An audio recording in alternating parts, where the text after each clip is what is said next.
तुलसी आरतीने केली.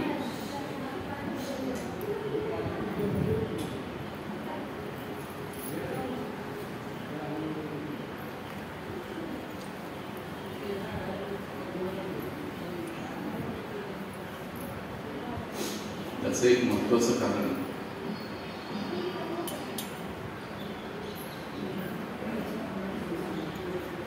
की तुलसी पूजन किंवा तुलसी आरती करणं हे विष्णू भक्तीत किंवा कृष्ण भक्तीमध्ये एक खूप महत्वाचा घटक आहे. भक्तीमध्ये आध्यात्मिक जीवनामध्ये प्रगतीसाठी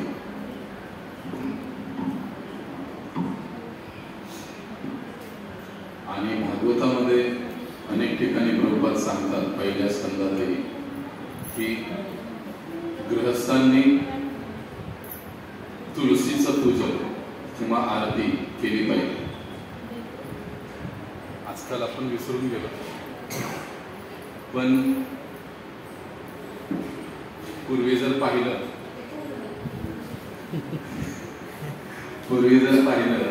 तर दररोज जवळपास सकाळी किंवा संध्याकाळी तुलसी पूजन घरी व्हायचं.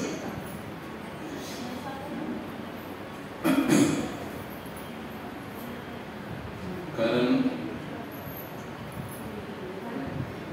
आपण जी प्रार्थना म्हणतो की वृंदाय तुलसी देव्यै प्रियाय केशवस्य च विष्णु भक्ती प्रदे देवी सत्यव्रते नमो नमः. हे तुलसी देवी, हे वृंददेवी, तू जी आहेस ती भगवान श्रीकृष्णांची किंवा विष्णूंची प्रिया आहेस. आणि तू काय करतेस? कृष्ण भक्ती प्रदे देवी, विष्णू भक्ती प्रदे देवी, भगवान विष्णूंची भक्ती प्रदान करणारी अशी तू आहेस. सत्यवते, तू सत्यवती आहेस. नमो नमः, अशा तुला माझा वारंवार नमन, नमस्कार असो किंवा नमन असो. अशी ही तुलसीचा प्रणाम मंत्र आहे. ज्यावेळेसही आपण तुळशीला प्रणाम करतो त्यावेळेस हा मंत्र म्हटला जातो. वृंदाय तुलसी देव्याय प्रियाय केशवस्य च विष्णु भक्ती प्रदे देवी सत्यवते नमो नमः.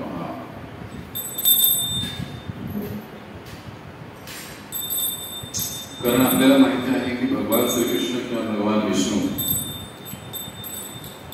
एखाद्या पदार्थावर बोलो श्री राधा कृष्णचंद्र भगवान की जय, श्री श्री सीताराम लक्ष्मण भक्त हनुमान की जय.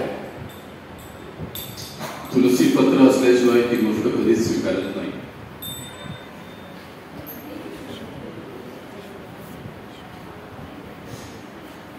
त्यामुळे भक्तिमय जीवनामध्ये तुळशीला एक अनन्यसाधारण महत्व आहे. आणि प्रत्येक गृहस्थ भक्त ज्याला कृष्ण भक्तीत, कृष्ण भावनेमध्ये प्रगती करायची, आध्यात्मिक जीवनामध्ये प्रगती करायची, त्याच्या साधनेमध्ये तुलसी पूजन हे असलंच पाहिजे. भागवताचा पहिला स्कंद जर आपण वाचला, प्रभुपादांनी अनेक ठिकाणी तिथे गृहस्थांची साधना या गोष्टीमध्ये तुलसी पूजेला आणि दुसरी गोष्ट नंतर विग्रह सेवा, या दोन गोष्टींना प्रभुपादांनी खूप महत्व दिलं. कारण गृहस्थ जीवनामध्ये जर आपल्याला आध्यात्मिक प्रगती करायची असेल प्रपंचात राहणं, तर या दोन गोष्टी महत्वाच्या आहेत. म्हणून आपण आजपासून या सत्संग कार्यक्रमामध्ये तुलसी आरती चालू केली आणि ती आता दर रविवारी 5 वाजता होईल. त्यामुळे सगळ्यांनी 5 वाजता उपस्थित राहायचं आरतीसाठी. आपण जितका उशिरा येणार तेवढा आपली सुट्टी उशिरा होईल. आपण जेवढे लवकर येऊ तेवढी सुट्टी लवकर होईल. तर जी तुलसी आरती आपण म्हटलो, नमो नमः तुलसी कृष्ण प्रियसी राधा कृष्ण सेवा पावो हेही अभिलाष. हे भगवान श्रीकृष्णांची प्रियसी तुलसी देवी, मी तुम्हाला वारंवार नमन करतो आणि तुमच्या चरणी माझी एकमात्र प्रार्थना आहे की श्री श्री राधा आणि कृष्णांची सेवा मला निरंतर मिळत राहो. तुळशीची सेवा काय आहे? आपण अनेक मंदिरांमध्ये, विशेषतः इस्कॉनच्या आपल्या मंदिरामध्ये आपण पाहतो की भगवंतांच्या विग्रहाजवळ तुळशी ठेवलेली असते. तुळशीची जी सेवा आहे भगवंतापाशी किंवा भगवंतांच्या धामात ती काय आहे? ज्या काही भगवंतांच्या लीला होतात त्या लीलेसाठी जे काही साध सामग्रीची आवश्यकता असते त्याचं सगळं नियोजन करायची जबाबदारी तुलसी देवीची असते. म्हणून सगळे आपल्याला जर भगवंतांची गंभीरपणे आणि चांगली सेवा करायची तर सगळ्यात आधी आपल्याला तुळशीची सेवा करावी लागेल आणि तिच्या माध्यमातून त्या तुळशी महाराणीच्या माध्यमातून आपल्याला भगवंतांची सेवा करावी. म्हणून इथं पहिल्या कडव्यातच असं म्हटलं आहे की माझी एकमात्र अपेक्षा आहे की हे तुलसी महाराणी कृपा करून मला श्री श्री राधा आणि कृष्ण यांची सेवा प्रदान करा. दुसरं कडवं, जे तुम्हाला शरण आलंय तार वांछा पूर्ण. जो कोणी तुमची शरण घेतो, जो कोणी तुमचं पूजन करतो, तुमची सेवा करतो, तुमची आरती करतो, त्याच्या मनोकामना पूर्ण होतात आणि तुलसी महाराणी त्याच्यावर कृपा करते आणि त्याला काय करते? त्याला वृंदावनचा वासी, आपण पुणेवासी, पण तुलसीची सेवा करण्याने तुलसी त्याला असा आशीर्वाद देते की तो व्यक्ती शाश्वतपणे वृंदावनामध्ये निवास करते. हे तुलसीचा विशेष आशीर्वाद आहे. बघा आपल्या परंपरेमध्ये किंवा सनातन धर्मामध्ये तुलसी पूजनाचे महत्व आहे ते यामुळे सर्वात जास्त महत्व आहे. तिसरं जे कडवं आपण गायलो, मोरई अभिलाष विलास तुंजे दिवोबास, की हे तुलसी महाराणी माझी फक्त एकमात्र इच्छा अशी आहे की विलास तुंज म्हणजे भगवंतांच्या वृंदावनामध्ये माझा नित्य वास व्हावा अशी माझी इच्छा आहे आणि मी सदैव या दृष्टीने माझ्या डोळ्याने भगवान श्री श्री राधा आणि कृष्ण यांचं दर्शन करत राहावं, त्यांच्या सुंदर लीलांचं मी सदैव दर्शन करत राहावं ही माझी इच्छा आहे. आणि जी इच्छा आपण तुलसी जवळ व्यक्त करतो, तुलसी महाराणी जवळ व्यक्त करतो, ती इच्छा ती पूर्ण करते. चौथं कडवं आपण म्हटलो, येई निवेदन धर सखीर अनुगत कर सेवा अधिकार दिये करो निजदास. हे तुलसी महाराणी तुमच्या चरणी माझे एकच निवेदन आहे, प्रार्थना आहे की मला कुठल्या तरी एका गोपीचं शरणागत भक्त बनव आणि तिच्या माध्यमातून सेवा करण्याची मला बुद्धी दे. ती गोपी जसं सांगेल तशी सेवा करण्याची मला बुद्धी दे किंवा माझी भावना असू दे. नॉर्मली आपली भावना कशी असते, मला वाटेल तसं मी करेन, आमची भोळी भक्ती या नावाखाली सगळं काही चालतं. पण तसं नाही. जे भगवंतांचे गंभीर आणि प्रामाणिक भक्त आहेत, उदाहरणार्थ वृंदावनांच्या गोपी यांच्या मार्गदर्शनानुसार भक्ती करण्याची आणि राधा आणि कृष्णाची सेवा करण्याची मनोवृत्ती किंवा मनोभाव मला प्रदान कर असं तुलसी महाराजांजवळ प्रार्थना केली जाते. याकडे पाचवं कडवं जे आपण म्हटलं, दीन कृष्णदास काय येई येणं मनोर आहे. आता ही जी तुलसी आरती आहे ती कृष्णदास गोस्वामी यांनी लिहिलेली आहे आणि ते शेवटच्या कडव्यात असं म्हणतात, जसं आपण महाराष्ट्रामध्ये नामा म्हणे, तुका म्हणे, तसं कृष्णदास कविराज गोस्वामी हे बंगालचे एक संत आहेत. ते म्हणतात की दीन कृष्णदास काय, दीन असा जो मी कृष्णदास आहे तो हे इच्छा व्यक्त करतोय, येई येणं मोर आहे श्रीराधा गोविंद प्रेमे सदा येणं वासी. की हे तुलसी महाराणी मी कृष्णदास अशी इच्छा व्यक्त करतोय, अशी प्रार्थना करतो तुमच्या चरणी की मी सदैव श्री श्री राधा आणि कृष्ण यांच्या प्रेमामध्ये आकंठ बुडलेला राहू देत. हे म्हणायला पण फार मोठी डेअरिंग लागते. आपण बाकीच्या गोष्टीमध्ये आकंठ बुडलेला असतो, परंतु ते म्हणतात की त्यांच्या प्रेमामध्ये, त्यांच्या भक्तीमध्ये, त्यांच्या सेवेमध्ये मला अखंड बुडलेलं, डुंबलेलं राहू दे. आपण बघा ही तुलसी आरतीचा अर्थ पण ऐकला. हे आपण म्हणतो म्हणजे आपण तुलसीला प्रार्थना करतो. ज्या ज्या वेळेस आपण आरती करतो, हे गातो, आपण म्हणतोय. भलेही आता इथून नसेल निघत, इथूनच निघताय, पण इथून निघता निघता निघता निघता मग ते एक दिवशी इथून पण निघेल आणि मग आपल्या सगळ्या इच्छा पूर्ण होतील. म्हणून म्हणून ते म्हणणं आपल्या प्रापंचिक किंवा गृहस्थ भक्तांसाठी ते आवश्यक आहे. म्हणून तुलसी आरती ही केली पाहिजे. तसं तर प्रभुपाद म्हणतात रोज तुलसी आरती भक्तांनी गृहस्थांनी केली पाहिजे. पण आपण आठवड्यातून एकदा करूया, दर रविवारी 5 असतात. त्यामुळे सर्वांनी यायचं. ऑफरिंग करायची संधी ज्यांना पण येते त्या प्रत्येकाला मिळेल. गायची संधी ज्याला येते त्याला मिळेल. काही चिंता नाही. परंतु आपण यायचं. आता आपण आजच्या विषयाला सुरुवात करूया. जय राधा माधव कुंज बिहारी गोपीजन वल्लभ गिरिवरधारी. जय राधा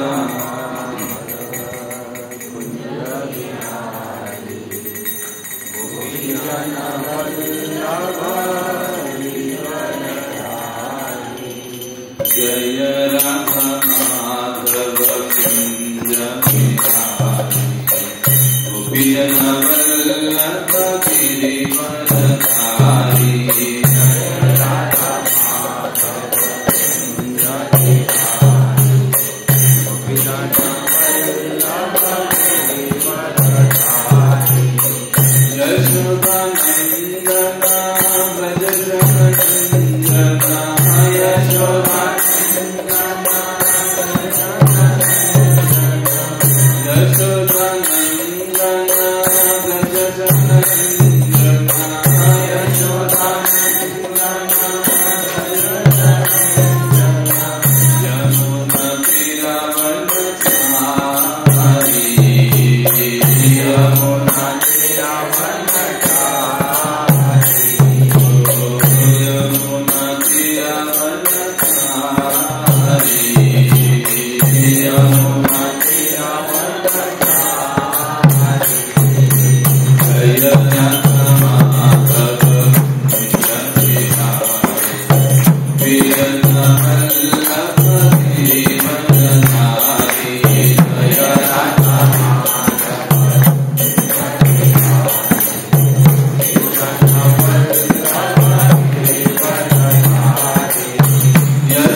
गोविन्दमादिपुरुषं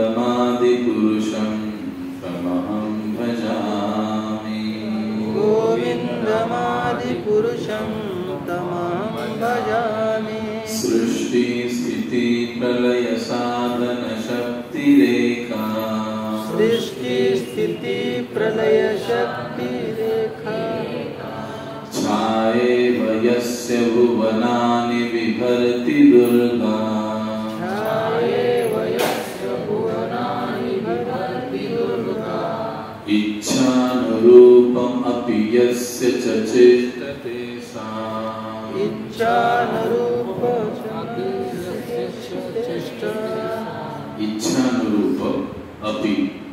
यस्य च चेष्टते सा।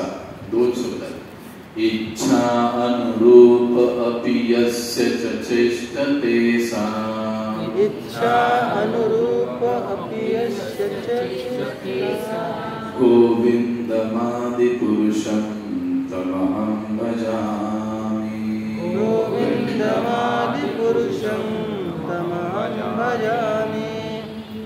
भौतिक जगत की सृष्टि स्थिति एवं प्रलय की साधनकारिणी चित शक्ति की छाया स्वरूपा माया शक्ति, जो कि सभी के द्वारा दुर्गा नाम से पूजित होती है, जिनकी इच्छा के अनुसार चेष्टाएं करती है, उन आदि पुरुष भगवान श्री गोविंद का मैं भजन करता हूं। क्या कहा? भौतिक जगत की सृष्टि यानी इस जगत की सृष्टि स्थिति और प्रलय की साधनकारिणी यानी जो कारण है, सृष्टि की स्थिति की प्रलय कैसी कारण है? चित शाश्वत शक्ति की छाया स्वरूपा, छाया स्वरूप है चित, सच्चित आनंद हम भगवान को कहते हैं। भगवान का स्वरूप कैसे है? सच्चित आनंद। उनकी छाया स्वरूपा माया शक्ति, जो कि इस जगत में दुर्गा के नाम से जानी जाती है, वह दुर्गा या वह माया जिसके इच्छा के अनुसार कार्य करती है, ऐसे भगवान श्री गोविंद का मैं भजन करता हूं। अभी कौन कहता है? ब्रह्मा जी कह रहे, हरे कृष्ण वाले ने ब्रह्म संहिता श्लोक संख्या 44।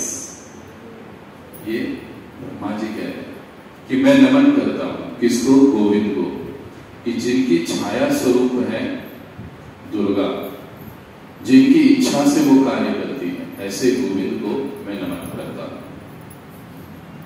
अभी आप सभी समझ गए होंगे कि आज से नवरात्रि का उत्सव आरंभ हो रहा है, इसलिए हमने जानबूझकर आज ये विषय रखा।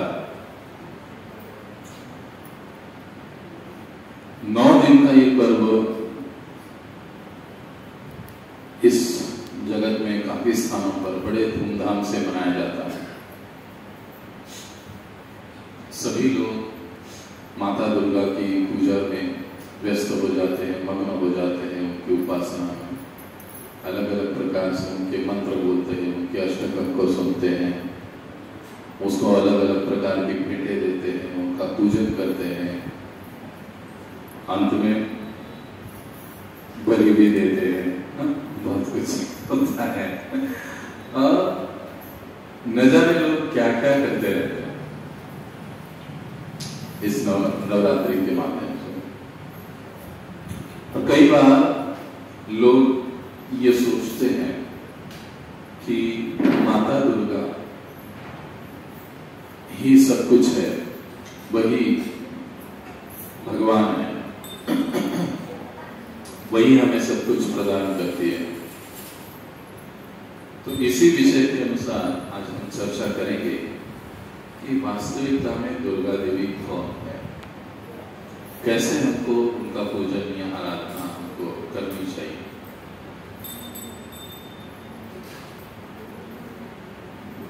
एक महत्वपूर्ण बात है इस श्लोक के तात्पर्य में भक्ति सिद्धांत सरस्वती ठाकुर एक चीज को बहुत अच्छे से समझा है। वैसे हम भक्तों को सभी को पता होगा कि ये जो ब्रह्म संहिता ग्रंथ है, इसका तात्पर्य प्रभुपाद जी ने नहीं, उनके गुरु श्री भक्ति सिद्धांत सरस्वती ठाकुर जी ने लिखा।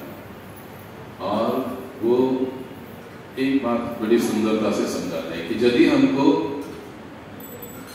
कृष्ण भक्ति में आगे बढ़ना है,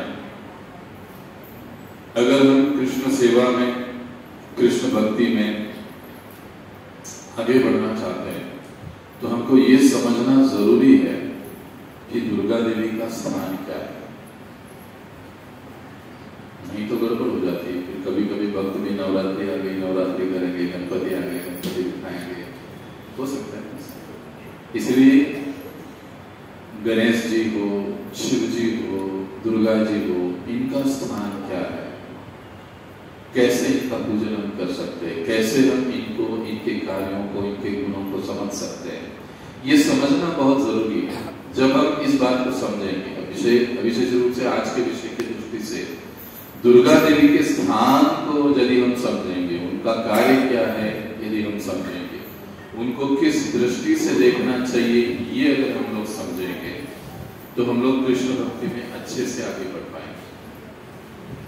फिर हमारे मन में कोई शंका नहीं रहेगी, फिर हमारे मन में कोई डाउट नहीं रहेगा कि अरे थोड़ा कृष्ण तो कर रहे हैं, कृष्ण की भक्ति तो कर रहे हैं, लेकिन थोड़ा माता की भी कर लें तो और अच्छा होगा, ऐसा मन में नहीं रहेगा। बल्कि हम लोग बहुत अच्छे से भगवान की सेवा में, भक्ति में जुट जाएंगे। लेकिन दुर्भाग्य से ना कि आजकल अपने भारत में धर्म यानी एक बहुत बड़ा खिचड़ी बन गया है। कोई भी कुछ भी कहता है, लोग किसी भी तरह से कुछ भी पालन करते हैं, कुछ भी करते हैं, कैसे भी करते हैं, किसकी भी पूजा करते हैं। मराठीत एक म्हण आहे, दगडाला देव सिंदूर फासला की आपल्याकडे देव होऊन जातो, त्याला काही लागत। परंतु शास्त्रों के अनुसार भले ही देवता का पूजन क्यों ना, अगर वो हम उसके अनुसार करते हैं तो उसका फल हमको मिलेगा। कृष्ण भक्ति भी है, विष्णु भक्ति भी है, जैसे गीता भागवत में बताया गया है, उसके अनुसार अगर हम लोग कर रहे हैं तो उसका हमें बहुत अच्छे से फल मिलेगा, हमारी आध्यात्मिक प्रगति होगी। लेकिन भारत में ज्यादातर ये सोचा नहीं जाता। आए दिन नए भगवान बनते रहते हैं, नया धर्म बनते रहता है, नया देवता उत्पन्न होते रहता है, ये चलते ही रहता है, लोग उनके पीछे दौड़ते रहते हैं। कोई नया आ गया, नए के पीछे दौड़ते रहते हैं। अच्छा, किसी को पता भी नहीं होता है कि वाकई में ये 33 कोटि में देवी है या नहीं, ये देव है या नहीं, ये भगवान है या नहीं। बस किसी ने कह दिया, किसी ने बोल दिया, हो गया। हमारे गांव में, हमारे बचपन की बात है,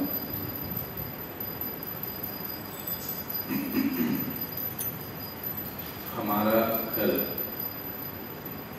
जहां पर था वहीं से जो मेन सड़क की नजदीक थी, और मेरे मेन सड़क के पास ही मेरे चाचा का घर था, बहुत बड़ा वाड़ा होता था।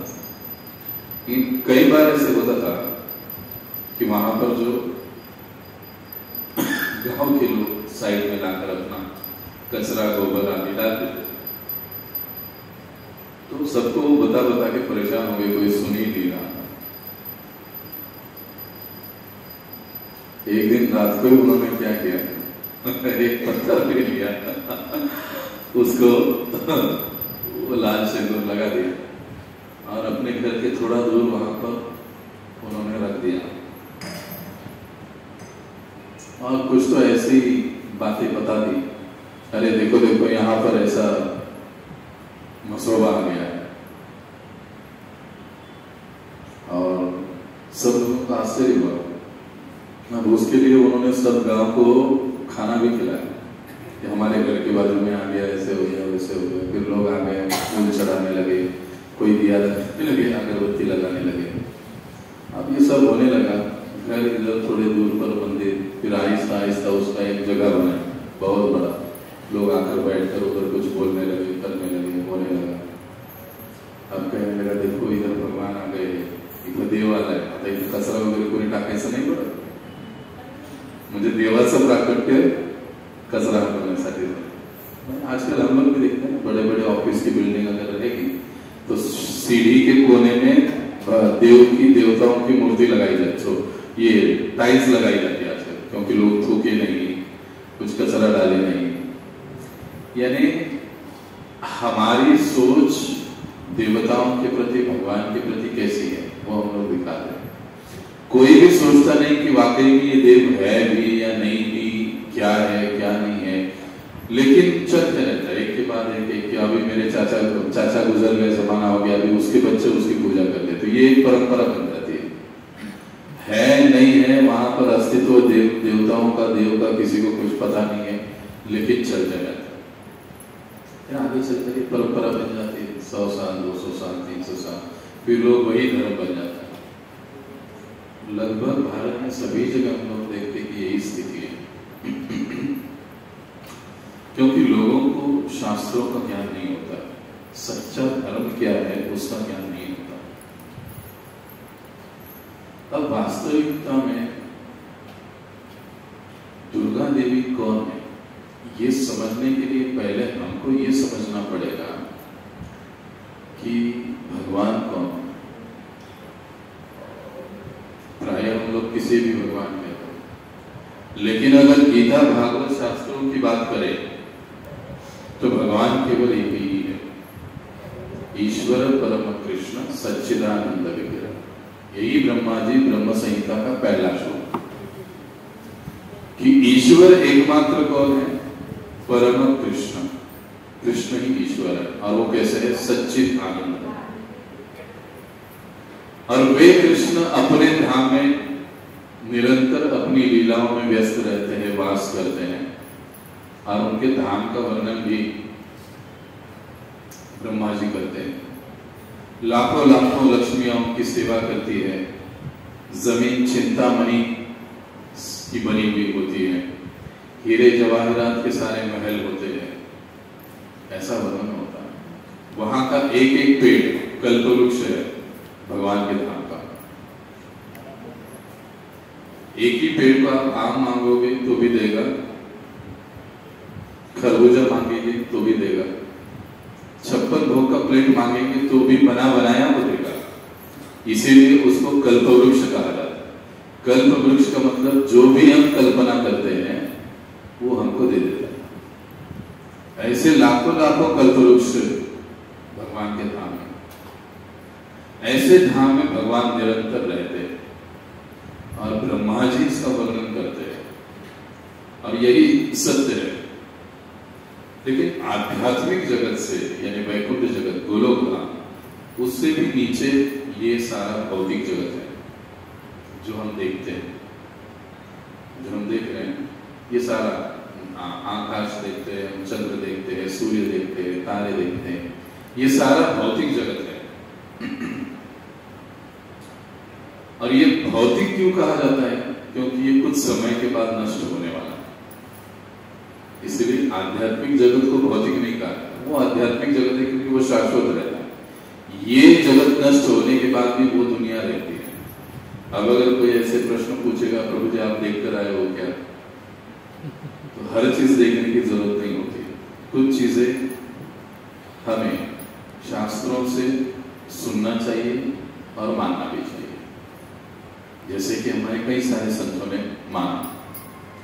इसलिए गीता में भगवान कहते हैं, यह सर्वेषु भूतेषु नश्यस्तु न विनश्यति। ये अर्जुन, जो मेरा जगत, मेरा भौतिक, मेरा आध्यात्मिक जगत है, ये भौतिक जगत नष्ट होने के बाद भी वो नष्ट नहीं होता, वो वैसे ही बना रहता है, शाश्वत है, सनातन भगवान का धाम। ऐसे स्थान पर भगवान रहते हैं। अब क्योंकि भगवान शाश्वत है, इसके लिए उनका घर भी, उनका धाम भी शाश्वत है। अब हम लोग शाश्वत नहीं है, इसके लिए हमारा घर भी शाश्वत नहीं है। कितना भी हम बुलेट प्रूफ बनाओ, वॉइस प्रूफ बनाओ, क्या किसी चीज का प्रूफ बनाना है बनाइए, लेकिन वो शाश्वत नहीं रहेगा, क्योंकि हम ही शाश्वत नहीं है, तो हमसे बनी हुई कोई चीज शाश्वत नहीं है। अभी देखिए, भगवान के जो धाम है, उस धाम में, आध्यात्मिक जगत में सारी व्यवस्था को चलाने के लिए घर होता है, तो घर चलाने के लिए कुछ व्यवस्था होती है। सुबह इतने बजे उठेंगे, इतने बजे जाएंगे, इतने बजे आएंगे, इतने बजे खाएंगे, ये चीज चाहिए, वो चीज चाहिए, वो होना चाहिए, ये सारी व्यवस्था करनी होती है। वैसे भगवान के धाम में भी सारी व्यवस्थाओं को करने के लिए भगवान की ही एक आध्यात्मिक शक्ति, जिसको योग माया कहा जाता है, वो रहती है, जो भगवत धाम की सारी व्यवस्था को देखती है। अब ये तो भगवान के धाम की व्यवस्था हो गई, अब इस भौतिक जगत की व्यवस्था भी तो होगी ना। सारी व्यवस्थाएं होनी चाहिए, सारी चीजें व्यवस्थित समय पर होनी चाहिए, वर्षा होनी चाहिए समय पर, धूप होनी चाहिए समय पर, ठंडी होनी चाहिए समय पर, दिन होना चाहिए समय पर, रात होना चाहिए समय पर। तो इस भौतिक जगत की व्यवस्था को देखने के लिए यही भगवान के धाम में जो योग माया होती है, वो इस भौतिक जगत में जब आती है तब उसको कहा जाता है माया, महामाया। और यही महामाया दुर्गा के नाम से जानी जाती है। इसलिए हम दुर्गा देवी का एक नाम क्या कहते हैं? महामाया,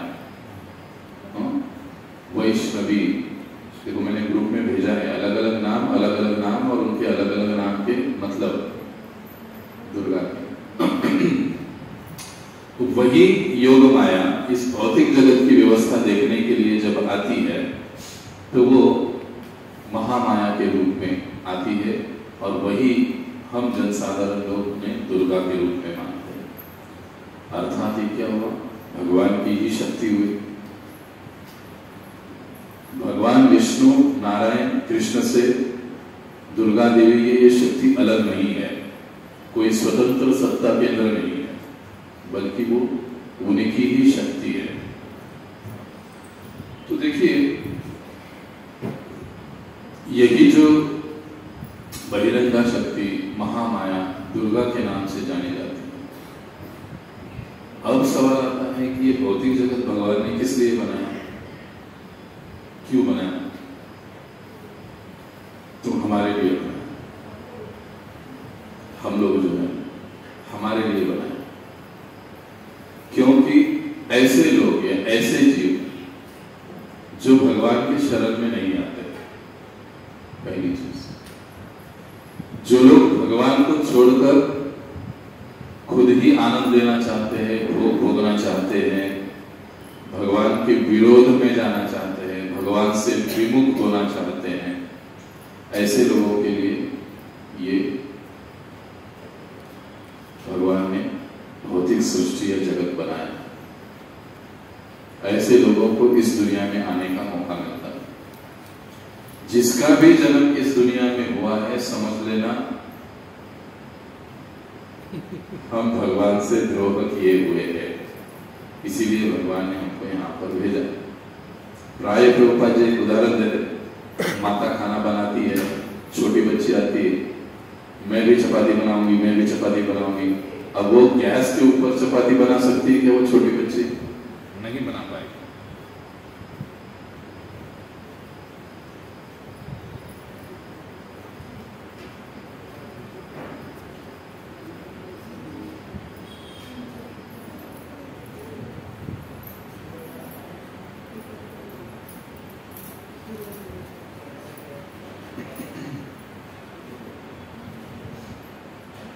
इसके लिए मां क्या करती है?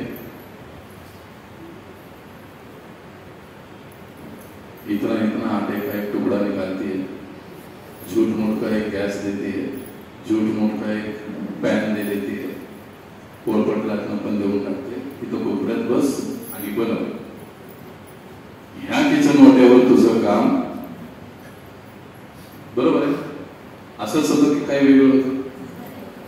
असंच असतं. हेच ज्यावेळेस आपण भगवंतांना म्हणतो की नाही बाबा तुला छप्पन भोग का, आपको ही छप्पन भोग क्यों, आपको ही हार क्यों, मुझे भी हार पहनना है, मुझे भी छप्पन भोग खाने हैं, मुझे भी भोग भोगना है, मुझे भी ऐसा रहना है तो भगवान कहते कि देखो भैया ये तो मेरा घर है, इधर सब कुछ मेरा चलेगा।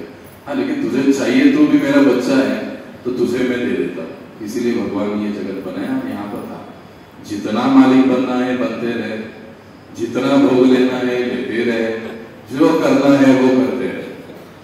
जब करते करते थक जाएगा, माया की लाते पड़ेगी, तो फिर तू मेरे ही पास आने वाला है। जैसा भूख लगने के बाद वापस बच्ची माँ के पास आती है, आई भूक लागली मला जेवायला दे। आता आई म्हणते का की नाही तुला चपाती बनवायला, तुझं तू खा, अजिबात माझं खायला यायचं नाही, होतं का असं? नहीं। भगवान भी जब ये सब मार खाने के बाद हम उनके मंदिर में आते तो वो हमको स्वीकार कर लेते कि पता था तू मेरे पास आएगा, तेरे को दूसरा ऑप्शन है ही नहीं। भगवान एक्सेप्ट कर लेते। ये जो भौतिक जगत है इसी कारण से भगवान ने बनाया, ताकि हम यहाँ पर आए, जो भी अपनी इच्छाओं को पूरी करे। पूरी करते करते फिर जो भी कष्ट दुख मिलता है, एक समय बुद्धि ठिकाने पर आ जाती है और हम यहाँ पर आ जाते हैं। और फिर पुनः इस जगत से वापस वैकुंठ जगत गोलोक धाम में शाश्वत भगवान के धाम में जाने का रास्ता हम लोग तय करने लग जाते। फिर एक बार वहां पर जाते तो भगवान कहते यद गत्वा न निवर्तन्ते तद धाम परमं मम। अरे एक बार अगर तू फिर मेरे पास आ गया तो वापस इस दुखमय जगत में तुम आओगे नहीं अर्जुन। गीता में भगवान कहते। तो भौतिक सृष्टि बनाने का भगवान का उद्देश्य ये है कि यहाँ पर आकर हम लोग भगवान की शरण में आए, भगवान की भक्ति करें। अब भगवान ने सृष्टि बनाई, हमारे लिए बनाई, लेकिन यहाँ पर देखने के लिए, देखरेख करने के लिए तो कोई होना चाहिए ना। इसके लिए दुर्गा देवी, इसके लिए कौन है? दुर्गा देवी। दशभुजा, 20 शस्त्र, एक त्रिशूल, ऊपर से शेर, शेर के ऊपर बैठे हुए, सिंह के ऊपर बैठे हुए, ऐसा स्वरूप हम माता का देखते हैं। क्यों ऐसा स्वरूप है? थोड़ा अगर दुर्गा नाम को अगर हम देखेंगे, दुर्गा शब्द किस शब्द से आता है? दुर्ग। दुर्ग शब्द का एक्चुअल मतलब क्या है? किला। दुर्ग यानी किला। दुर्ग का जो होता है वो दुर्गा, भारत का भारतीय, दुर्ग का दुर्गा। तो ये दुर्गा इस भौतिक जगत रूपी किले की अधिष्ठात्री देवता है। सीधे शब्दों में हमारे प्रभुपाद जी बढ़िया समझाते हैं। ये रोड़ा जेल का उदाहरण, जेल का जेलर, सारे कैदी वहां पर होते हैं, उनका एक जेलर होता है। सारे कैदी समय पर उठ रहे, समय पर काम कर रहे, नहीं कर रहे, सबको सजा देनी है। किसको 2 बार कोड़े लगाना है दिन में, किसको 3 बार लगाना है, किसको 1 बार लगाना है, किसको पत्थर फोड़ने के लिए भेजना है, किसको सब्जी बनाने के लिए भेजना है, वो सारा करते रहता है। वो उसका मैनेजमेंट रहता है, उसको जेलर का है। यही काम इस भौतिक जगत में दुर्गा देवी का होता है। हम सभी जीवों को इस भौतिक जगत में बनाए रखने के लिए दुर्गा देवी एक चीज, इस भौतिक जगत में जो कुछ भी हमारी सुविधा होती है उस सुविधा को देने के लिए दुर्गा देवी। इसीलिए दुर्गा देवी को प्रकृति भी कहा जाता है। प्रकृति क्योंकि ये भगवान की छाया, भगवान की एक प्रकार से छाया स्वरूप है। अब भगवत गीता में अगर हम लोग देखेंगे ना तो प्रत्यक्ष अप्रत्यक्ष रूप से कई स्थान पर भगवान ने दुर्गा देवी का जिक्र किया है। मयाध्यक्षेण प्रकृति, मेरी अध्यक्षता में प्रकृति यानी दुर्गा देवी कार्य करती है। एक चीज। दूसरा ऐसे कुछ श्लोक है, दैवी हेषा गुणमयी मम माया दुरत्तया। ये अर्जुन, ये जो भौतिक जगत है दैवी हेषा गुणमयी, 3 गुणों से युक्त है और इसको पार कर पाना। मम माया, ये जो मेरी माया शक्ति है, इससे पार जाना या इससे बचना दुरत्तया अत्यंत कठिन है। तीसरी जगह भगवान कहते हैं माया पर प्रज्ञाना आसुरम भावमाश्रित। दुर्गा देवी का काम क्या है? वो हम सभी जीवों को माया में बांध के रखती है। मैं और मेरा, ये सबसे बड़ी माया, इसमें फंसे रहते हैं। ये भागवत में एक प्रसंग आता है। प्रसंग उस समय का है कि जब व्यासदेव जी सारे वेद शास्त्रों को लिखते हैं। बोलो श्री राधा कृष्ण चंद्र भगवान की जय, श्री श्री सीताराम लक्ष्मण भक्त हनुमान की जय, जगतगुरु श्री प्रभुपाद की जय। और सारे शास्त्रों को लिखने के बाद, वेद पुराण उपनिषद लिखने के बाद भी उनको एक संतुष्टि नहीं मिलती, असंतुष्टता रहती है। फिर नारद मुनि आते हैं, भगवान की लीलाओं का वर्णन करने का उपदेश लेके जाते हैं, और बाद में व्यासदेव एक स्थान पर जाते हैं और वहां पर ध्यान मग्न हो जाते हैं। और ध्यान मग्न होकर काफी समय बीतता है, तब वो देखते हैं, क्या देखते हैं? वे भगवान श्री कृष्ण हैं, खड़े हैं, और उनके सामने दुर्गा या ये माया देवी दोनों हाथ जोड़े खड़ी है। और भगवान श्री कृष्ण जैसे उनको बताते हैं वैसे वो कार्य करती है। वैसे कई स्थानों पर गीता में हम देखते हैं कि दुर्गा देवी का जिक्र हमको मिलता है। गीता में 5 विषयों का चर्चा है। उसमें जो प्रकृति की चर्चा जब हम करते हैं तो ये प्रकृति का एक मतलब ही है कि दुर्गा देवी महामाया। अब ब्रह्म संहिता का जो ये श्लोक है, छायेव यस्य विभवन्ति दुर्गा। छाया, छाया मतलब हमारा प्रतिबिंब या छाप।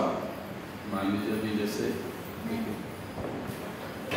अगर हम लोग हाथ करेंगे ऐसे, तो हाथ की छाया उस जगह पड़ती है।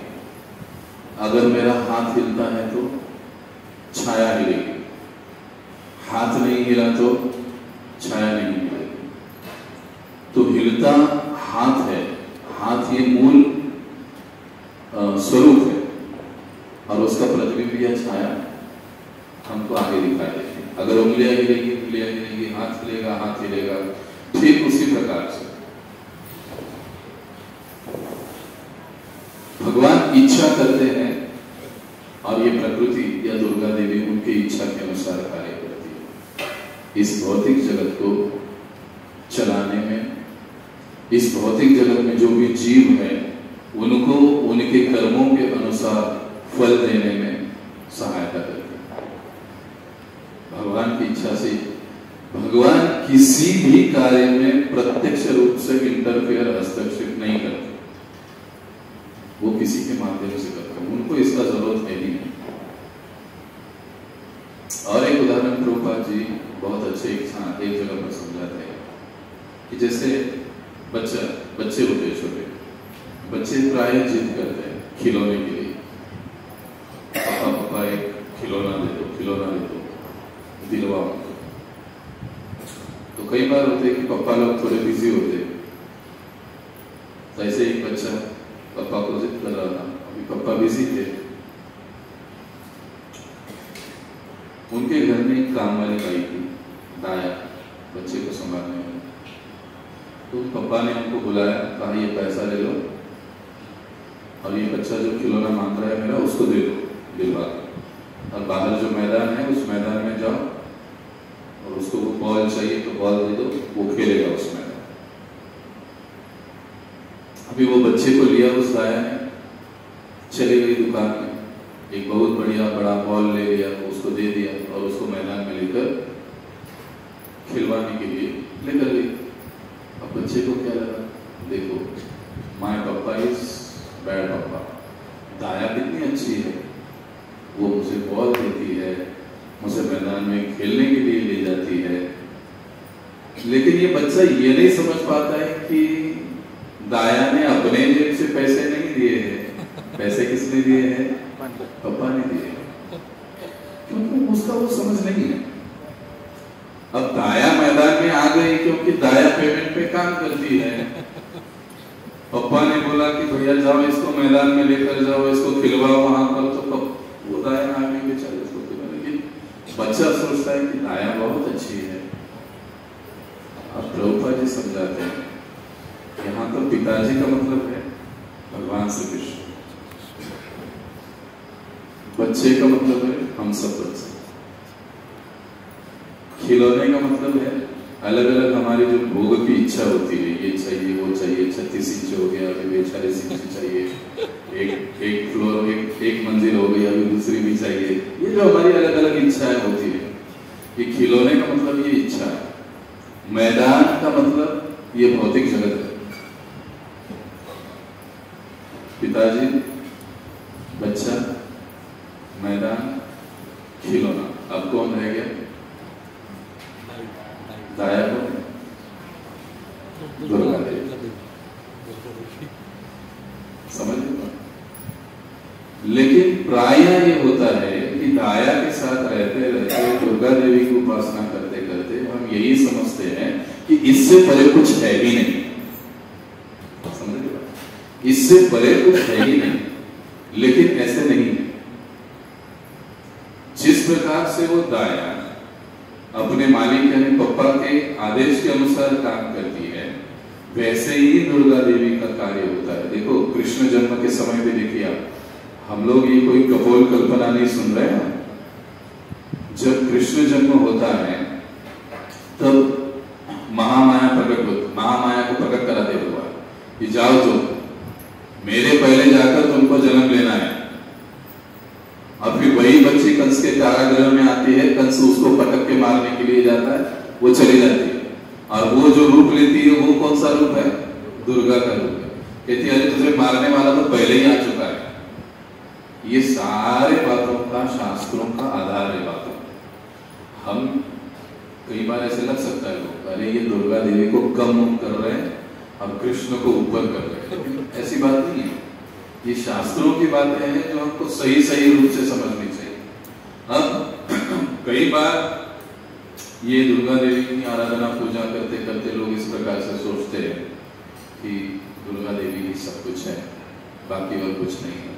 लेकिन ऐसे नहीं है। उसी प्रकार देखिए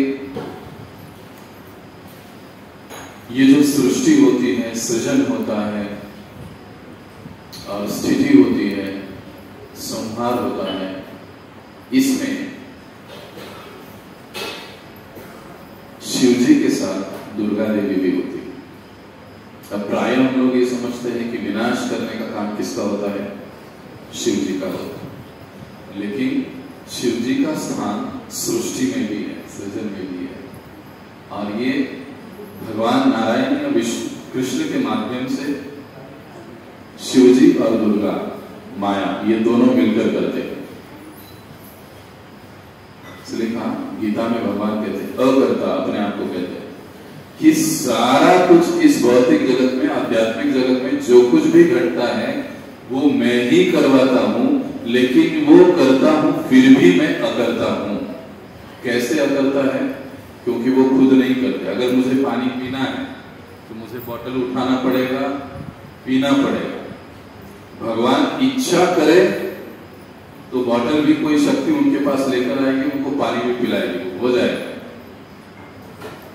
हालांकि उन्होंने इच्छा की, लेकिन फिर भी भगवान कहते वो अकर्ता है, वो कुछ कार्य नहीं करते उनके इच्छा से ही। इसलिए श्लोक में क्या कहा गया?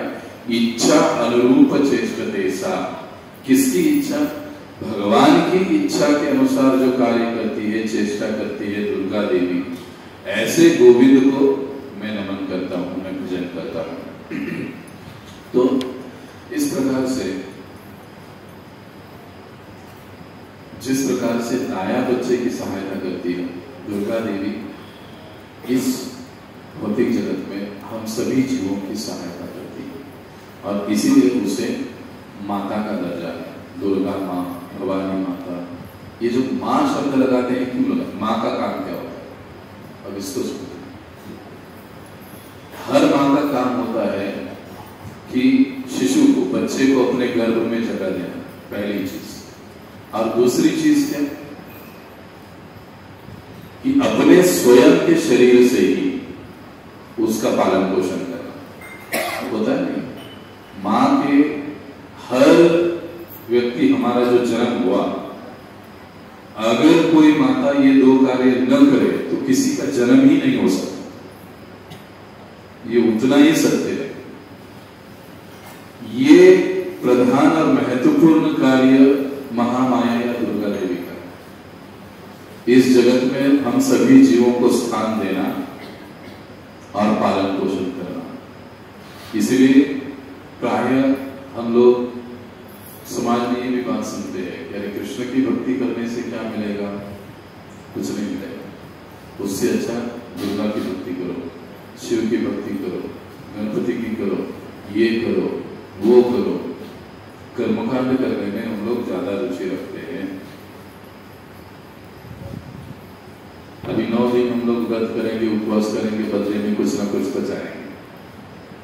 बहुत बड़ी लिस्ट होती है, हमारे मन में होती है, सामने होती है।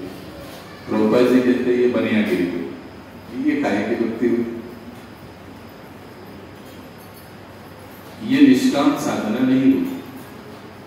लेकिन जो भी दुर्गा जी के उपासक हो, देवताओं के उपासक हो, उनकी स्वाभाविक इच्छा होती है कि हम आपका पूजन कर रहे हैं, हम आपका भजन कर रहे हैं, तो हमको हमारे जीवन में सुख चाहिए, धन चाहिए, ऐश्वर्य चाहिए। और ये देवी देवता उनको देते भी। दुर्गा माता के द्वारा ये सब मिलता भी है, ऐश्वर्य भी मिलता है, संपत्ति जो भी चाहते हैं वो कुछ मिलता भी है। लेकिन कैसे है ये मिलना? पप्पा से पैसा लिया, बच्चे को खिलौना दिया, उनके पास अपना कुछ है देने के लिए। अच्छा, वो जो भी देती है, और दुर्गा देवी स्वयं से भी दे सकती है। ऐसे नहीं कि हर बार वो नारायण के पास जाएगी और फिर हमको दे, कैसे करें? वो खुद भी देती है। फर्क क्या है? अभी कई बार हम लोग माता लक्ष्मी का फोटो रखते हैं, उसका पूजा करते हैं, मार्गशीर्ष में जोर शोर से चलता है 4 गुरुवार। उद्देश्य क्या होता है उसका? धन संपत्ति घर आवे, कष्ट मिटे। सही बात, कोई गलत नहीं कि हमारे परिवार में ऐश्वर्य हो, धन हो, संपत्ति हो, इसके लिए। लेकिन आश्चर्य की बात है, अगर भागवत पुराण के अनुसार अगर देखेंगे तो इस जगत में लक्ष्मी देवी है ही नहीं। जो कुछ भी हम लक्ष्मी की पूजा करते हैं उससे हमको धन मिलता है, वो दुर्गा ही देती है, लक्ष्मी नहीं। अब आप कहोगे ऐसे कैसे प्रभु?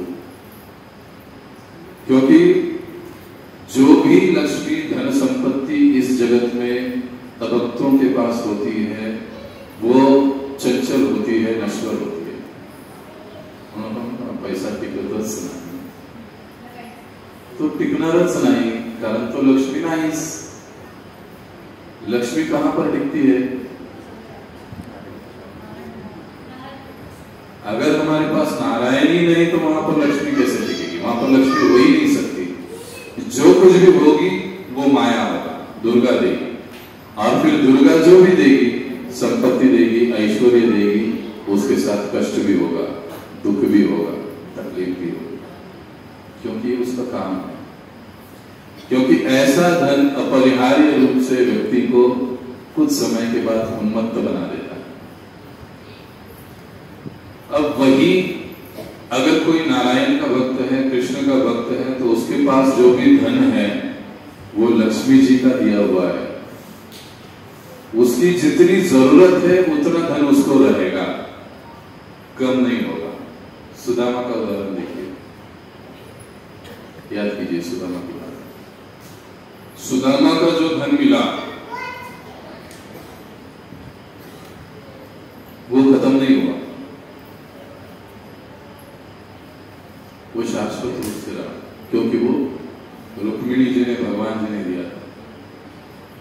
लेकिन उल्टे अगर हम लोग देखेंगे, ऐसे अलग अलग देवियों की, देवताओं की जब हम पूजन करके हमको जो कुछ भी मिलता है वह कुछ समय के लिए होता है, और कुछ समय के बाद वही ऐश्वर्य, वही धन हमको दुख भी देता है।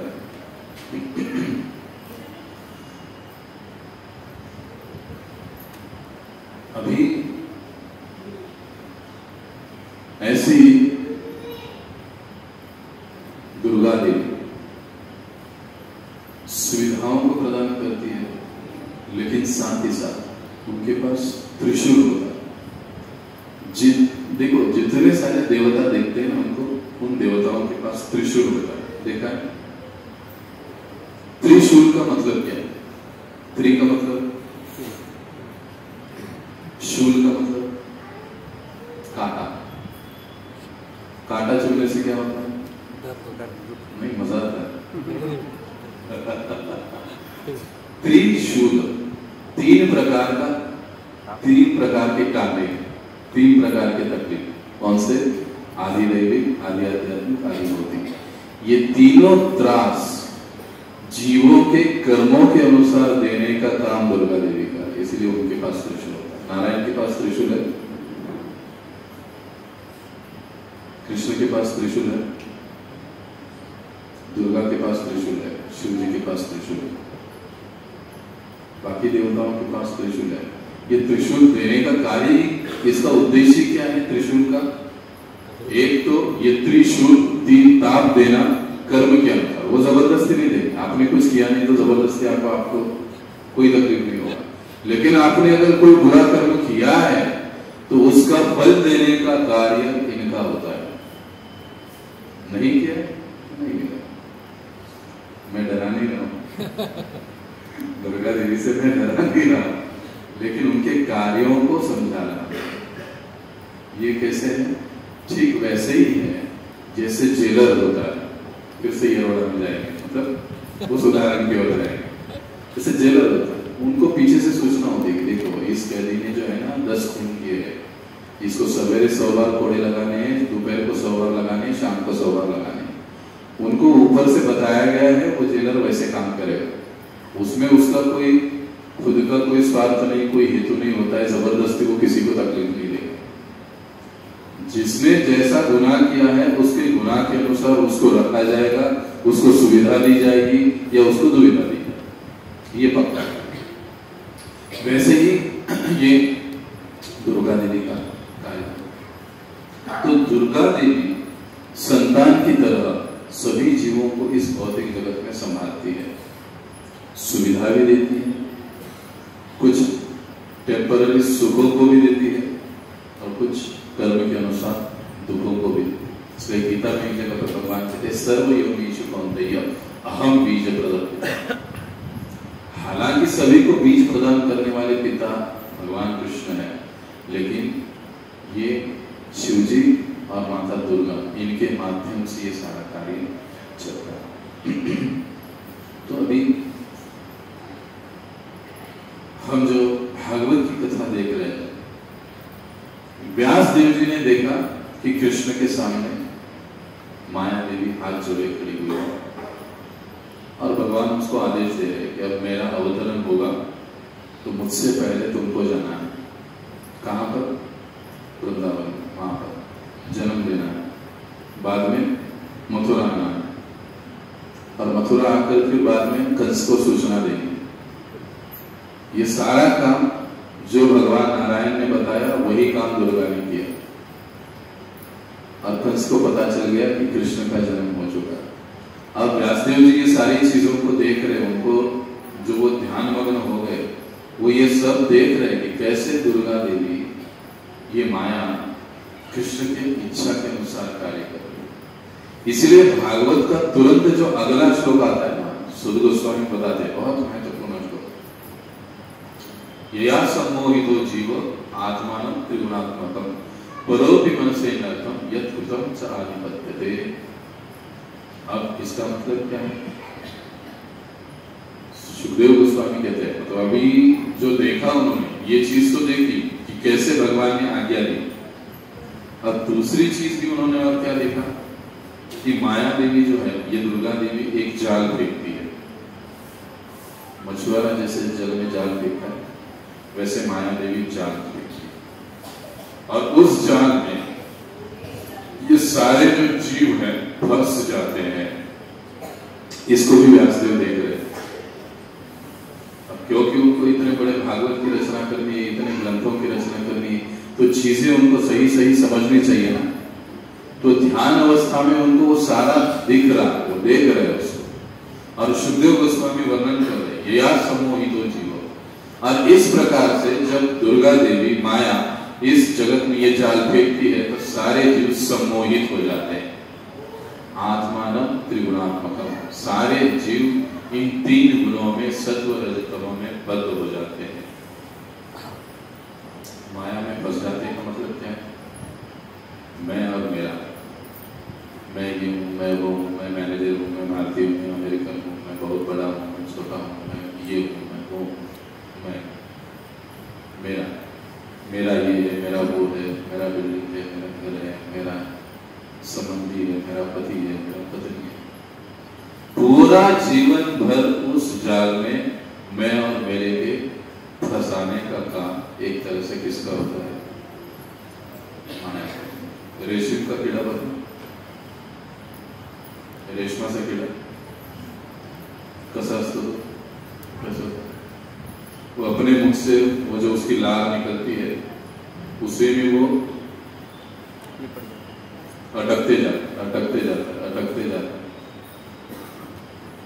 अंतिम तक छूट नहीं पाता है। सत्संग में आइए, समय नहीं है, ये माया का जाल। कथा सुनिए, प्रभु जी ऑफिस आ रहे, आज कार्यक्रम में आइए, फेस्टिवल है, दोस्त की शादी है, ये सारी चीजें क्या है? ये माया का जाल। भगवान जिस प्रकार से वो पप्पा अपने बच्चे की हर इच्छा पूरी करता है अप्रत्यक्ष रूप से, पीछे रहे, उसी प्रकार भगवान हर जीव को ये मौका देते हैं उनके पास आने का। हम लोग गलती से शिकायत करते हैं कि भगवान हमको मौका ही नहीं देते। नहीं, भगवान सबको मौका देते। हमारे ग्रुप में कितने लोग हैं? 300 लोग हैं। कितने यहाँ पर? 100 भी मुश्किल से। अब ग्रुप में है, इसका मतलब क्या है? ये जनरल व्हाट्सएप ग्रुप नहीं है, ये भगवान के द्वारा सत्संग का दिया जाने वाला मौका है। अब वो लेना नहीं लेना आप पर है, हमारे ऊपर होता है। क्या करना? शादी में जाना है, सत्संग में आना है, पिक्चर देखने के लिए जाना है, सत्संग में आना है, घर में सोना है, सत्संग में आना है, या सेवा के लिए आना है। ये अपना अपना चॉइस है, और उसके कर्म के अनुसार फिर उसके फल भी बनते रहते। जो भगवान से विमुख रहता है, दुर्गा देवी उसको यहाँ पर अच्छे से बना के रखती है, छोड़ती नहीं। क्यों? क्योंकि हमने ये चॉइस किया है कि भैया हमको वहां पर नहीं जाना है, हमको कहां पर जाना है? शादी ब्याह प्रपंच इसमें ही बने रहना है। तो दुर्गा देवी पूरा फैसिलिटी देती है। उस फैसिलिटी के साथ लाख और मुखियां भी होती है, वो सब आता है। क्योंकि प्रपंच में कभी ऐसा नहीं होगा कि केवल सुख ही सुख है, दुख रहेगा ही। अगर इससे हम छूटना चाहते हैं तो फिर हमको कृष्ण की ओर, विष्णु की ओर, नारायण की ओर आना पड़ेगा। वही हमको इससे मुक्त करा सकते हो। इसीलिए भगवान गीता में बताते भी है, क्या कहते? दैवी हेषा गुणमयी मम माया दुरत्तया। क्या कहते हैं कि हे अर्जुन, मेरी जो ये भौतिक प्रकृति है, ये जो गुणमयी माया है, ये जो दुर्गा है, ये दुरत्तया, अत्यंत दुर्जय है, पार कर पाना इसको। इस भौतिक जगत से, प्रपंच से कोई छूट नहीं सकता है, इतना आसान नहीं है। आप कहीं ना कहीं मन में कहते रहे, प्रभु जी कोपटा सर को बोलेला काय जाते, पण प्रपंचाचं आम्हाला माहिती है, आम्हाला माहिती है। परंतु ये इतना आसान नहीं है, लेकिन फिर भी भगवान ने रास्ता दिया है। क्या कहते हैं अगली लाइन में? मामेव ये प्रपद्यन्ते माया मेताम तरन्ति ते। ये अर्जुन, अगर तुम मुझे शरण में आते हो तो फिर ये माया से तुम आसानी से कर सकते हो, इसके जाल से तुम आसानी से बाहर निकल सकते हो। और प्रभुपाद जी उदाहरण देते, रास्ते में चलते चलते गाड़ी चलाने में कुछ गड़बड़ी की, पुलिस वाले ने पकड़ लिया, छोड़ नहीं रहा है, लेकिन सौभाग्य से हमारी पहचान डीआईजी से है। हम तुरंत फोन लगा, अरे सर देखो ना ऐसी ऐसी बात हो गई, पुलिस वाले ने यहाँ पे पकड़ रखा है, छोटी सी तो गलती है। फिर वो क्या कहता है, अरे मेरा ही आदमी, छोड़ दो उसको, जाने दो। ठीक वैसे अगर हम भगवान की शरण में आते हैं तो भगवान माया को कह देते कि अब ये मेरा बंदा है, इसको फंसाना तुम्हारा काम नहीं, अब इसको जो फंसाना है वो मैं फंसाऊंगा, उसको जो जमाना है वो मैं जमाऊंगा, अभी ये तुम्हारा काम नहीं। इसीलिए वो भगवान का हो गया। और जब वो भगवान का हो जाता है तो वो आनंदमय हो जाता है, वो सुखमय हो जाता है। उसके पास जो चीजें आती है वो शाश्वत चीजें उसको प्राप्त हो गई। ये फर्क है देवताओं का भजन पूजन, नारायण या कृष्ण के भजन पूजन। कोई प्रश्न है किसी का इसमें?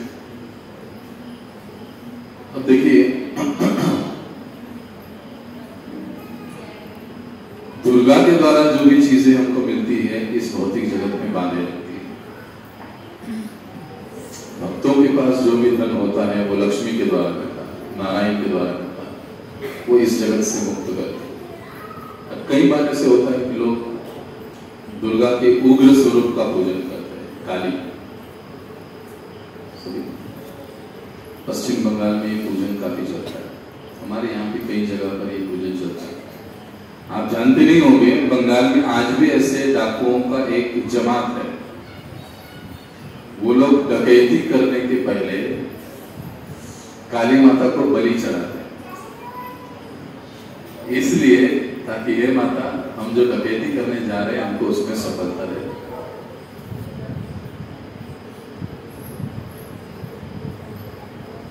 दुर्गा देवी का एक नाम वैष्णवी है। वैष्णव किसे कहते हैं? जो विष्णु का भक्त है। वैष्णवी किसे कहते हैं? जो विष्णु की भक्ति में जो माताएं भक्ति बनती हैं उनको वैष्णवी कहा जाता है। जो प्रभु भक्ति करते हैं, भक्त बनते हैं, उनको वैष्णव कहा जाता है। अब कोई भी वैष्णव या कोई भी वैष्णवी काटकुटी करने से प्रसन्न हो सकती है क्या? अब आप कहोगे प्रभु जी ये तो शास्त्र में बताया है कि बलि देने की प्रथा। बिल्कुल, हमारे यजुर्वेद में और कुछ हद तक और कुछ उपनिषदों में बलि की बात की गई है, लेकिन कुछ विशिष्ट परिस्थिति में, काल में, किसी विशिष्ट कारण से वो विधि या वो सारी उपासना दी गई। लेकिन अभी आजकल हम लोग देखते हैं कि उसको हम लोग सर्रास उपयोग में ला रहे हैं। कोई म्हणून म्हणपण आले नाही देवाचं नाव आणि आपलंच घर। ये वो सारी चीजें भगवान के लिए नहीं। और कोई भी देवता किसी जीव की हत्या से परेशान नहीं होगा। देखो कौन माता अपने ही गर्भ के बच्चे की बलि देने से प्रसन्न होगी? हमने अभी देखा कि दुर्गा देवी का कार्य क्या है, वो जगह देती है और अपने बच्चों की तरह सभी को संभालती है। अब जो बदमाशी करेगा उसको दंड मिलेगा, जो अच्छा रहेगा उसको सुविधा मिलेगी। जैसे माता पिता का काम होता है, जो बच्चे अच्छे होते हैं माता पिता को मानते हैं, माता पिता उनके साथ बहुत अच्छा व्यवहार करते हैं, उनको सारी चीजों को उनके मांगने से पहले उनको पहुंच। लेकिन जो बच्चा बदमाश होता है थोड़ा उनको टाइट करके पकड़ते, मांगेंगे तो भी देते नहीं, थोड़ा सा आगे पीछे होता है, घर में भी होता है। तो ये तो दुर्गा देवी और हमारा भी संबंध जो है वो कुछ इसी प्रकार से रहता है। वो भी तो ये जो हम उनको माता कहते हैं, किसी बच्चे के बलि देने से कैसे क्या प्रसन्न हो सकते हैं? जीव तो वो भी है, सिर्फ मनुष्य की बात नहीं हो रही है। ऐसे नहीं कि मनुष्य में आत्मा है और पशुओं में आत्मा नहीं है, ऐसे तो नहीं। आत्मा सभी में है, चाहे सुअर हो, ऊंट हो, गाय हो, भैंस हो, बकरी हो, कोमड़ी हो, कोमड़ा हो, सब में जीव है, सब में आत्मा है। तो उनके बलि से कभी कोई देवता प्रसन्न नहीं हो सकते। आप जानते हैं कोल्हापुर में रामनवाड़ी नाम का एक गांव है, वहां पर कुछ साल पहले, आई थिंक कुछ 20-22 साल पहले की बात है। वहां पर बलि देने की काफी बात होती थी पूरे गांव। ऐसे ही एक समय फिर इस्कॉन के भक्त उस गांव में से एक भक्त बने, हरे कृष्ण भक्त बने। आज भी एक गांव है रामनवाड़ी, जिसमें इस गांव में कोई भी घर बलि नहीं देता, बलि फ्री गांव, बलि आज भी गांव है। क्यों? क्योंकि वो इस चीज को समझ गए अच्छे से। एक भी भक्त जब बन जाता है तो परिवर्तन होता है। मेरे खुद के घर में दिया जाता था, लेकिन जब मैं घर में भक्त बन गया और विशेष रूप से भक्त बनने के बाद घर का कारोबार मेरे हाथ में आ गया, तो मैंने वो सब बंद करवा दिया। अभी भी नहीं तो मेरे माँ, मेरे मामा, सब चलता है। लेकिन बाद में जैसे चीजों को समझ गए, उन चीजों से बन गए। क्योंकि यही कर्म जो हम देवी देवताओं की प्रसन्नता के लिए करते हैं, कि हमारे दुखों का कारण बनता है, ये हम लोग समझते हैं। अब ये भ्रम में या गलत फहमी में रहते हैं कि नहीं हमने जो किया वो अच्छा किया, और फिर बाद में कई लोग ऐसे भी कहते हैं, आम्ही एवढं सगळं केलं देवाचं पण काही उपयोग होत नाही त्याचा, हे तसंच चालू आहे, 4 दिवस बरं राहतं, परत ते 5व्या दिवशी कसं होईल? जब तक जीवन में पवित्रता और सत्यता नहीं रहती है, तब तक सुख का और शांति का सवाल ही पैदा नहीं। इसीलिए विष्णु भक्ति या कृष्ण भक्ति ये जीवन में पवित्रता और सत्यता लाने का मार्ग है। और जब हम विष्णु भक्ति या कृष्ण भक्ति की ओर बढ़ते हैं, तो वाकई में हमारे जीवन में वो शांति और सुख प्रकट होता है।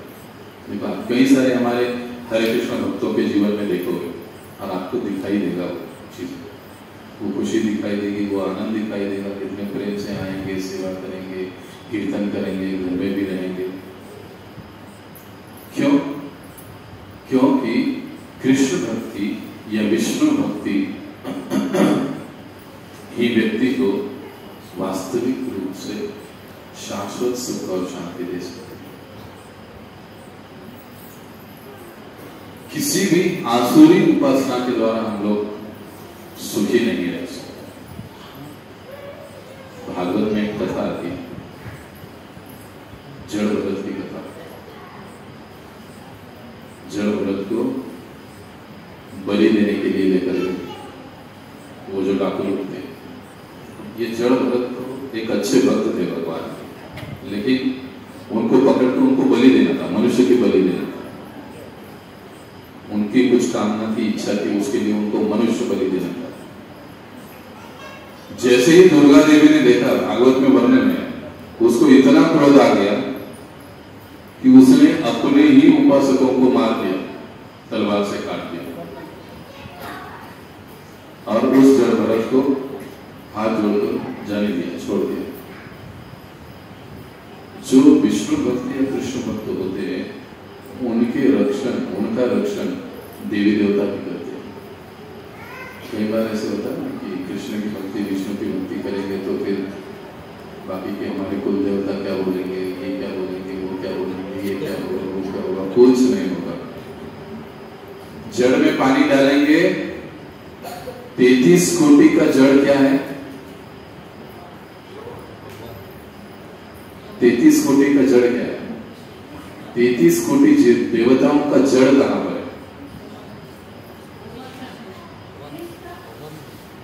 संशय है अभी भी?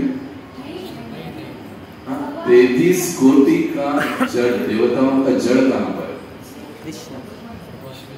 भगवान नारायण, भगवान कृष्ण, भगवान विष्णु, जो भी कहो, कहो, विष्णु ही, नारायण ही 33 कोटि देवताओं की जड़ है। हम पेड़ों को पानी कहाँ देते हैं? पत्तों को, डाली को, फल को, बराबर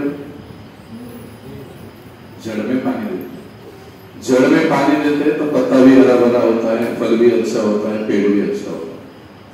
ठीक वैसे ही जब हम नारायण या विष्णु या कृष्ण की भक्ति करते हैं, समस्त देवी देवता अपने आप प्रसन्न होते हैं, क्योंकि गीता कहती है कि समस्त देवी देवता एक प्रकार से भगवान के ही अंश है। जब हम जड़ में पानी डालते हैं तो वो अपने आप प्रसन्न होते हैं। अलग से कुछ करने की जरूरत नहीं पड़ती है। तो जब हम विष्णु की या कृष्ण की भक्ति करेंगे तो माता दुर्गा भी प्रसन्न होती है। और हम 33 कोटि देवता है, किस किस को प्रसन्न करते फिरेंगे? इसको अगरबत्ती लगा वो नाराज हो गया, उसको दिया लगा वो नाराज हो गया, किस किस को करेंगे प्रसन्न? इसीलिए शास्त्र आचार्य हमारे महाराष्ट्र में इतने सारे संत हुए, उन्होंने सभी हम जैसे जनसाधारण लोगों को एक ही रास्ता, हरि भक्ति और हरि नाम। दूसरा तीसरा किसी ने कुछ बात नहीं की। क्यों? क्योंकि वो साक्षात्कारी संत है। तुकाराम महाराज हो, ज्ञानेश्वर महाराज हो, जनाबाई हो, मीराबाई हो, ये सब साक्षात्कारी संत है। ये जानते हैं कि हमारे लिए उत्तम क्या है। और उन्होंने क्या बताया? हरिनाम और हरि। कोई बापू नहीं, कोई अम्मा नहीं, कोई बाबा नहीं, कोई बुआ नहीं, कुछ भी नहीं, हरि और हरिनाम। ये दो ही चीजें उन्होंने बताई। और अगर इन दो ही चीजों को हम लोग अपना लेते हैं तो हमारा जीवन सफल हो सकता है। तो सबसे पहले नाम हरे कृष्णा कृष्णा कृष्णा हरे हरे, हरे राम राम राम हरे। दूसरी चीज